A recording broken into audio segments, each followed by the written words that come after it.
I'm David Coltman. I'm the Chief Executive of TAFE SA. TAFE SA has had 15,000 applications this year, which is a great increase on the previous years. And it's a result of the fee-free TAFE program that the government has invested in. So fee-free TAFE is a joint partnership between the federal and state governments, and it's aimed to remove the barrier to participation and to target and incentivize people, if you like, by removing that barrier into programs that are aligned to future workforce needs. So we have immediate short-term needs in a range of different industries, but there's also those future needs that we have, or those industries that don't yet exist. And it's hard for people to start studying for a job that isn't maybe there. So this is a way that we can encourage and remove a barrier. And it's been very, very effective. So we had last year just over 10,000, 2,500 places allocated to us in fee-free, and all of them were taken. The success of the program was very, very obvious very, very quickly, and so we began the conversations with government about whether we could extend the pilot beyond the year, and that's been successfully agreed to. And so we have another 4,500 places over the next 3 years, which will be, again, aligned to those programs that are the future workforce needs of our state, and take away the barrier for people that are interested in working in those. So it's a wonderful opportunity. Yeah, so our nursing and pathology, the children education, early childhood and care, aged and disability services are all programs in terms of volume that are really large and continue to grow, and all have outstanding employment opportunities at the end of them. There's a shortage in all of those areas. But we've also seen in our apprentices about a 25% growth over the last 3 years.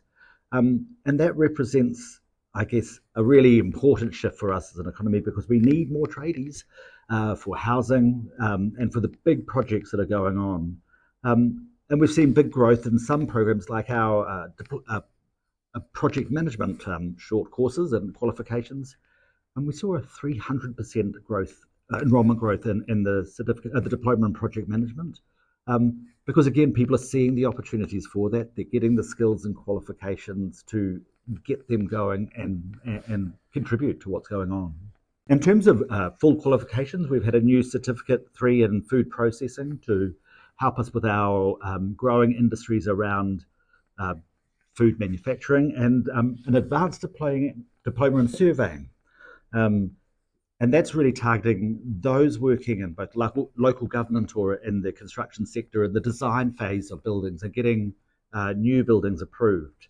As part of my role, I spend a lot of time out in community and talking with local government officials, and they identified that they are unable to process the needs of their communities in terms of new developments, and that's slowing down the supply chain. And so we were challenged by that, and then worked with other government agencies to develop a new program, and that's been great, and a really successful partnership and collaboration with community in the regional areas. And we've also developed some short courses in cybersecurity and cookery and fashion, again, all developed in partnership with industry to either meet a skill need or to provide a taster for people who think they might be wanting to study in that area but are not sure. So there's that dual kind of aspect to that. And then the micro-credentials, which are recognised credentials, we've focused those in areas where there aren't national qualifications. And our Hydrogen Fundamentals is one of the most popular and interesting programs, micro-credentials, that we've done for a while.